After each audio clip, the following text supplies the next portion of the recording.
do. Everything that God has promised, he's going to bring it to pass. Everything that God said he's going to do, he's going to do it. Do not be discouraged. Get it out of here and say, I'm going to be encouraged that everything that God promised me, he is going to perform it. He didn't bring me this far to leave me here. He didn't drive me all the way from all of the mess that I went through to drop me off and leave me stranded. God is going to work it out in my life. He said, I have a good word towards you and causing you to return to this place, for I know the plans that I have towards you.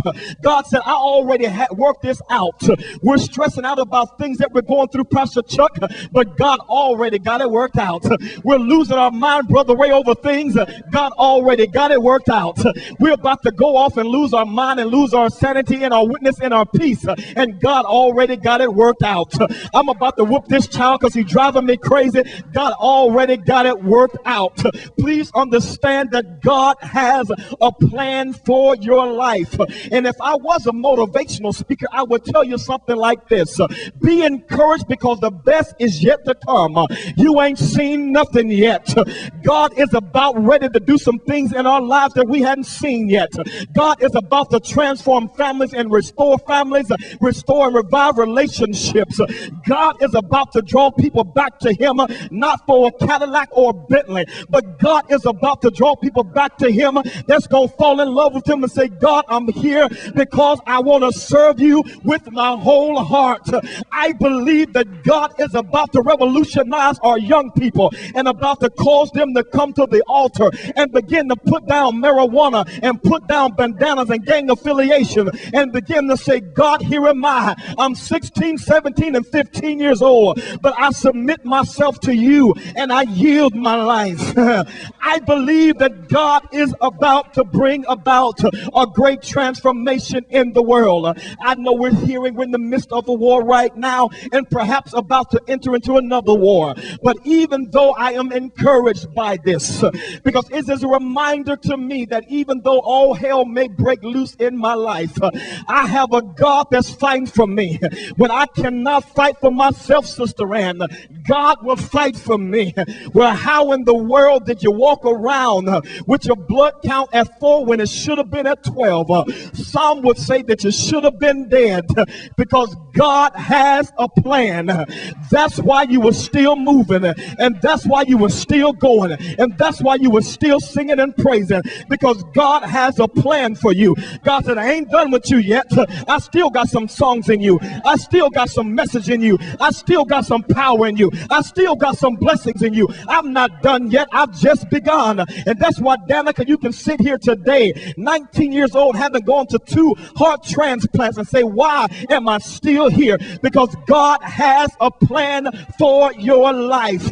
As you spoke, young lady, tears begin to well up in my eye because God's going to use your story to encourage people that's about to give up on life.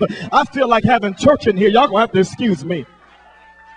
I want you to understand that God is about to bring a great transformation. He says, for I know the plans that I have for you, saith the Lord, thoughts of peace.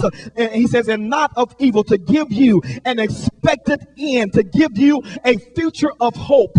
Translated from the Hebrew, I'm getting ready to give you a future that's going to bring you a smile on your face. I'm getting ready to do something in your future that's going to make you laugh. I'm getting ready to do something in your future that's going to make you look back and say, all the hell that I went through, it was worth it.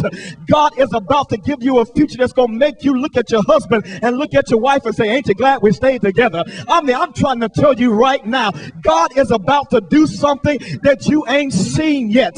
And that's why the prophet stands and prophesies and says, your latter shall be greater than the former, because we're about to move into a place and a realm where God is looking and watching. The Bible says that the eyes of the Lord goes about throughout the whole earth looking. He's surveying, he's searching. out people that's going to serve him and walk with him. And I believe with all of my heart, Pastor Chuck, that we're about to enter into a season, I said before and I say it again, where God is, and I'm looking at people that have struggled and gone through all type of issues and all type of drama, but they remain faithful to me. They kept on going to church. They kept on paying their tithes. They kept on praising me. They kept on serving me. Now I'm about ready to bless them. I want to tell every person in here, from the youngest to the oldest, that God is about to do something in your life. God has a plan that is so powerful. And the reason why the enemy wants to stop you is because he wants you to give up on the plan and stop going and doing what God has called you to do. But today, from this moment forward, you're going to throw your hands up and say, devil, get thee hence behind me, because God has spoken a word over my life, and everything that God said shall come to pass. Everything that God has promised me, it shall come to pass. Everything for my family, it shall come to pass. Everything over my body, it shall come to pass. Everything in my money, it shall come to pass. Everything in my son, it shall come to pass. Everything in my daughter, it shall come to pass. Everything in my marriage, it shall come to pass. The dreams that I have, it shall come to pass. The hopes that I have, it shall come to pass. The aspirations that I have, it shall come to pass. Everything that I wrote and put on the refrigerator, it shall come to pass. Everything I've been telling you and telling you and telling you, it shall come to pass. In spite of what the enemy tries to do in my life, I am going to stand here and believe and have faith and know that God has a plan for me, and God is going to work it out in me, and I'm done.